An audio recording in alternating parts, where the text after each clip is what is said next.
something new for me here on YouTube, and I hope you like it. I'm going to do some cooking with you. Now, please have no expectation about a high quality video production. This is not that. This is just me inviting my friends around my kitchen table while we just have a chat and do some cooking. And maybe you might find a recipe or two you enjoy. Now, the reason I'm doing the recipes I'm going to do over the next few weeks is because some of you will know, and some of you will know because I've mentioned on here before, that Nick has challenges when it comes to his eating. He has an esophageal stricture and he has to have it surgically dilated, enable for his food to go down. And what that means is that at certain times of the year it's really good, and when it's really bad, and he can only pass liquids. But even not on when times are good, he has to have quite a texture modified diet, and really he should be on a puree diet. But I mean, nobody in their 40s wants to eat pureed food, do they? So for what that means for Nick is that he has to chew his food for an extended period of time until it's soft enough to swallow. So a meal for Nick will probably take about an hour and a half, depending on the texture of that food. So it's a real challenge for Nick. And socially, you know, food is such a part of social interaction as beings, isn't it? And as a consequence, we never ever go out for a meal as a couple. We haven't been out for a meal together as a couple in years, like years and years and years. We might have got fish and chips at the seaside or something like that, but we haven't gone to a restaurant or a pub for a meal. Oh gosh, it must be 7-8 years. I go, when we hold retreats, I go out for a meal then, and I love that. I get my fix. But other than that, we just don't go out for meals. We have tried having restaurant food delivered, but in all honesty, by the time it's delivered in those paper bags, and I'm not talking Chinese or Indian, I'm talking like Nando's or Bella Italia, that sort of thing. By the time it comes, it's sweated in those bags, it's barely warm, it's just not worth the money. So we don't do that either. We do enjoy takeaway, but what we've found in recent time is I'm a keen cook, and because of Nick's challenges, and because I'm quite often watching my weight or trying to lose weight, that we avoid takeaways really. But we do really, really enjoy those sorts of foods. You know, once a week on a Friday, it was lovely, or a Saturday night to have a takeaway. So over the years, we've started to develop our own recipe book of, tried and copied and tweaked recipes that fit both of us. And I thought that's what I'd share here. So I am not a chef. By a long means, I am not a chef. I'm just a home cook, inviting you into my kitchen to sit at the table, have a little knit, and we can have a natter while I get dinner away. Now, I think for a lot of us, the reason we turn to a takeaway at the weekend is, you know, it's the end of a busy working week and we just want a night off from cooking, something quick and easy and tasty, and something that you perhaps wouldn't ordinarily cook yourself. And I do miss that, I'll be honest. I do miss that. But, you know, such as it is, we work with what we've got. Today is a busy work day for me. It's Friday, 6th of January. It is a busy work day for me. So tonight's dinner does have to be a real quick grab and go takeaway dinner. So we're off to the chippy. We're going to have doner kebab and salad and pita bread for me. And Nick and Megan are having pucker pie and chips. My style. So we're going to rummage through my fakeaway recipe books. Now, none of these I will have created. I would have been inspired by recipe books over the years, or hints and tips, Instagram, Pinterest, whatever. But I've tweaked them. And I no longer refer to recipe books. I just get on and do it now. Let's get cooking. Let's put our aprons on and get cooking. one of the ways which we do elevate tonight's dinner is to make our own wraps or pita breads. I'm not sure if I'm going to do that today because I won't be having the pita bread today, and Nick and Megan aren't having the kebab meat necessarily. They're going to have the pie and chips. So yeah, maybe I won't bother with the pita bread today, or I might. I'll see how I get on work wise and time wise. So let's get our aprons on and get cooking. So I've got my apron on and we're ready to start cooking.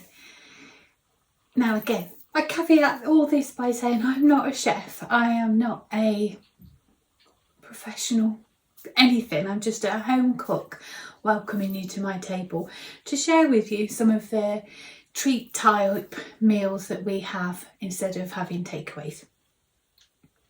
And let's be honest, in January, for the most part, we need to cut back a little bit on our spending, don't we? Because Christmas and New Year and has all been and gone and cost us a fortune.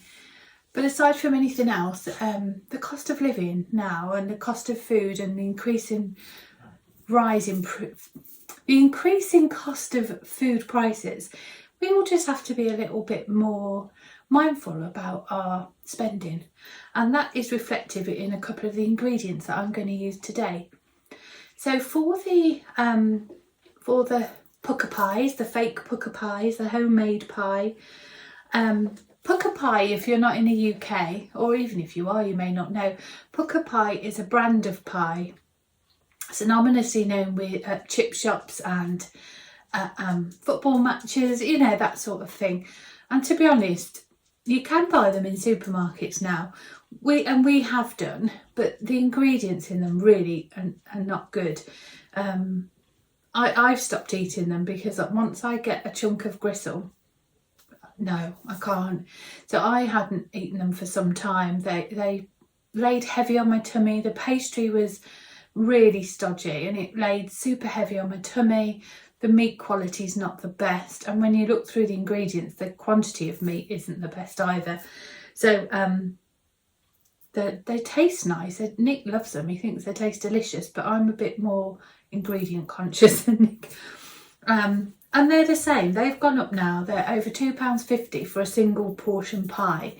So for a family of 4, as we currently are, we've got an extra mouth with us for a while, and my mum and dad are moving in shortly.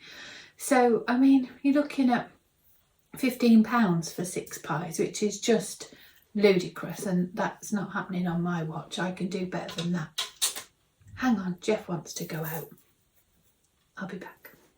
Sorry about that. Jeff wanted to go out, and he probably will want to come back in again in a minute. So I'm going to make my own pastry. Now we use spelt flour purely just because it is gentler on our tummies. But until about a year ago, we used regular plain flour.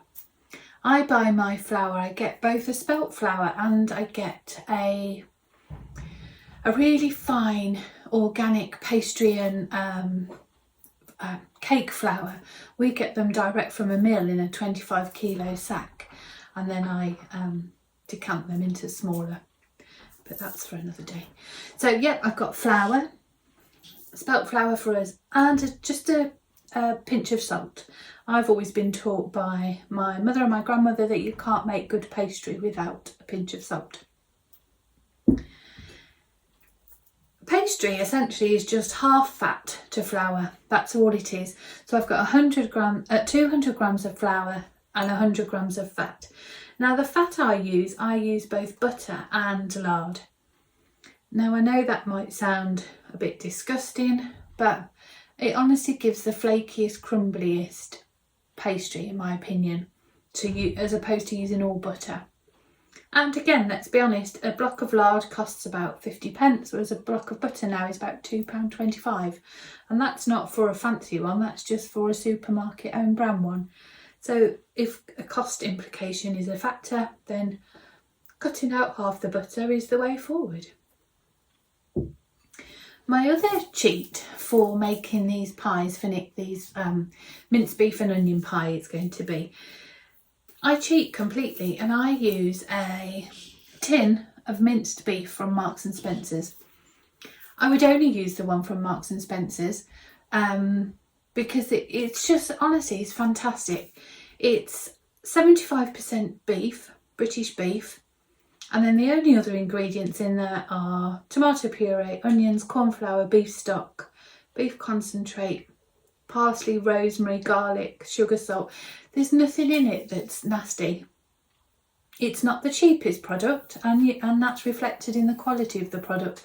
And I am more than happy for, on a really quick store cupboard staple dinner, to use a tin of Marks and Spencer's minced beef. You could put mashed potato on top of this and you've got a cottage pie, but I've using it inside a pie filling. And that is really all that I'm going to put in my pies. I'm going to make the pastry. I've got little pie tins, individual pie tins. I'm going to just fill it with minced beef. So easy, so easy. I'll show you. So the ingredients for the lamb kebab are just as simple. I've got 500 grams or a pound of minced lamb there. I've got onion granules, cayenne pepper, smoked paprika, ground cumin, garlic granules, fennel seeds, oregano, and some mint sauce. For me, I keep a really well stocked pantry and store cupboard because, as I said before, I do enjoy cooking, but you don't have to put all of these ingredients in. The fennel seeds I rarely put in. I just saw them today, so grab them. I would suggest the garlic, onion, cayenne, bit of paprika are all essential. The mint sauce absolutely isn't essential, but I just love it, so why not? But again, this is a store cupboard. It's just a store cupboard, quick and easy meal.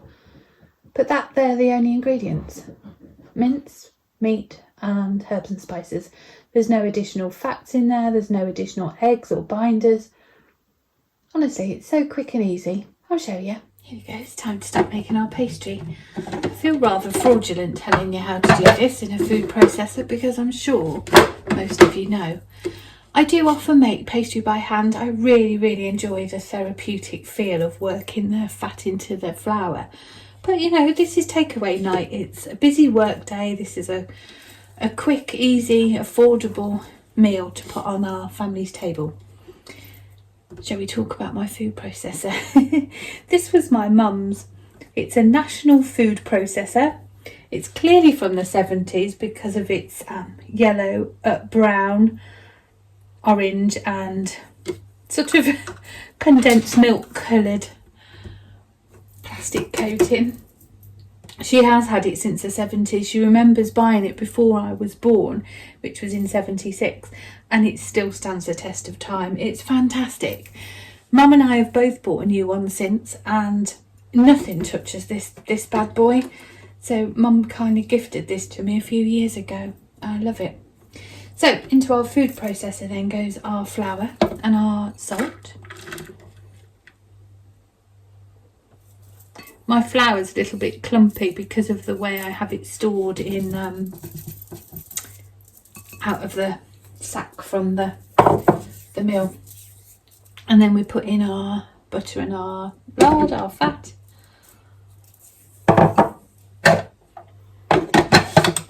And then we just give it a blitz.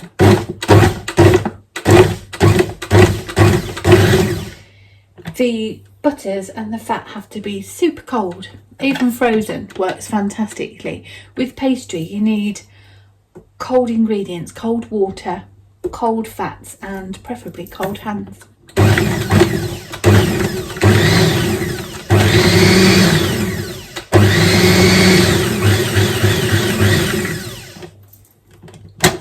There we go. So that's into sort of fine breadcrumbs now.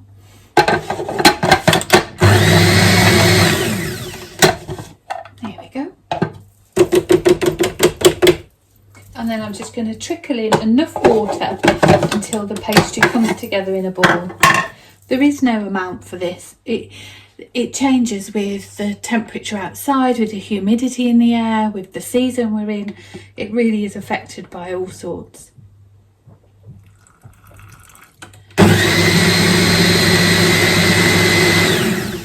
I would always say err on the side of caution because you don't need as much as you think.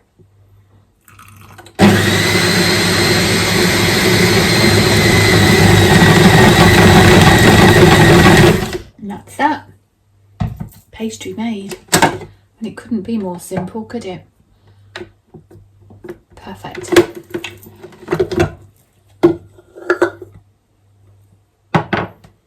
So I'm going to just pop this in a little bowl, just one of the bowls that we use to have the pastry in. You see the texture, it's really soft. That's the lard that makes it super soft like that. It's lovely. But with pastry, you don't want to overwork it or play with it too much. I shouldn't be doing that really, but you know. So I'm just going to scrape out this bowl, and while I've got the food processor out and dirty, I'm going to mix the lamb kebab in there as well. Here we go, so part 2. The pastry's resting in the fridge now for about an hour. I've just put the minced lamb in the food processor. I gave the food processor a quick clean over with a spatula. There's still a bit of butter and flour in there, that's absolutely fine. I haven't washed it. So into that I'm going to put my herbs and spices. Now I don't generally weigh and measure, I just do a bit of this and a bit of that. But for you, I'm going to. So garlic granules. This I'm going to put in 3/4 of a teaspoon. Well, let's go all out and put a teaspoon in. That's that jar empty. I'm going to put in 1/2 teaspoon of smoked paprika. Ish. I mean, they're not level spoons, I'm just whacking it in.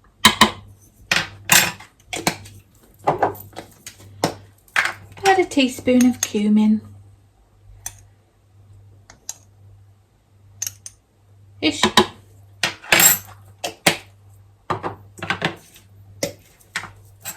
Little bit of cayenne pepper. I don't like it too hot, so maybe 1/2 teaspoon.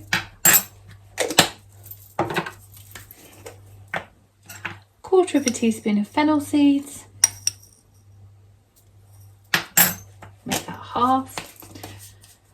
A good glug of oregano. That's probably about a tablespoon. And some onion granules. This onion granules always dry in the jar.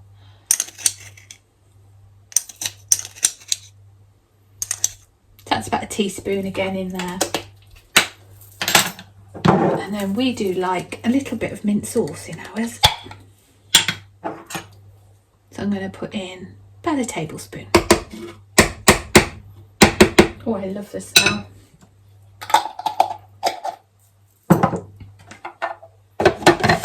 And then, like before, I'm just going to give that a pulse to blend those all together.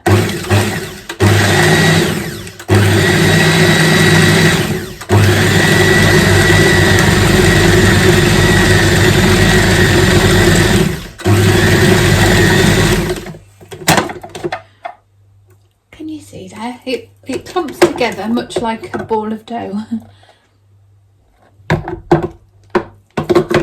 Let's just give that one more whiz for a look.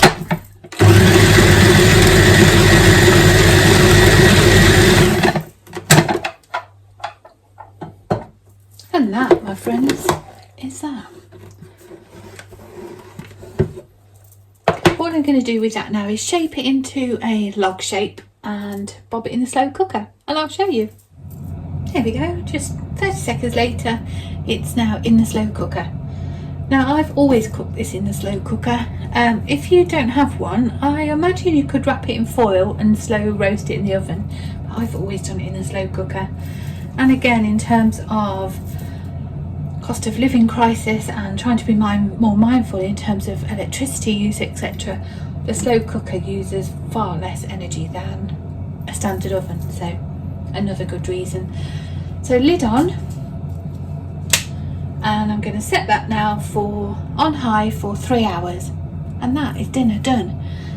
Almost. I've got a new gadget, new to me gadget that I'm going to try out, but I'll share that with you later.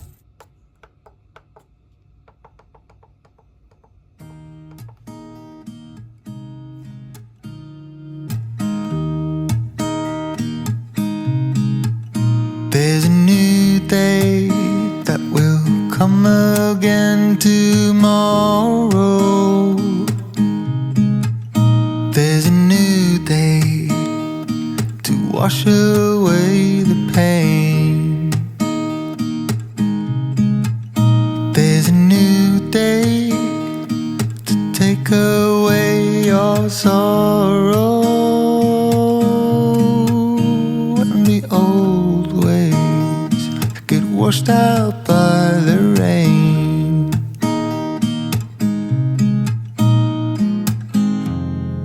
Darling, you've got to keep holding on through the night, 'cause I promise you this: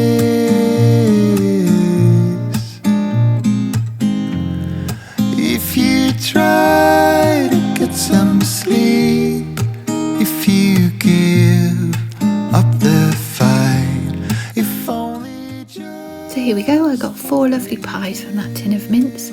I've just fluted the edges to make them a bit fancy and given them an egg wash, and they'll take around 15 to 20 minutes in an oven at 180. Here we go, I've just taken the kebab out of the slow cooker, and I'm going to try something new that I've never done before, but I got for Christmas a, what do you call it, oh god, what's it called, like a blowtorch, a chef's blowtorch. So I'm going to blowtorch the meat, or I'm going to get Nick to, so to see if it goes all crispy and crackly like it does when it's spit roasted at the kebab shop. So flame that for me, babe, see if that... I think I'm bad. You know when it comes off the spit roast, it might not do anything, I don't know. No, not doing nothing, is it? No, so we won't bother with that again in future. We'll just stick to the tried and tested way. But it was worth a try. Anyway, I'm going to slice this up ever so thin and then serve it on my wrap with salad. The meat for me is more of a garnish to my salad, but that's how I like it. And then over the top I will drizzle some mayonnaise, some light mayonnaise, and some Nando's chili jam. I'll show you.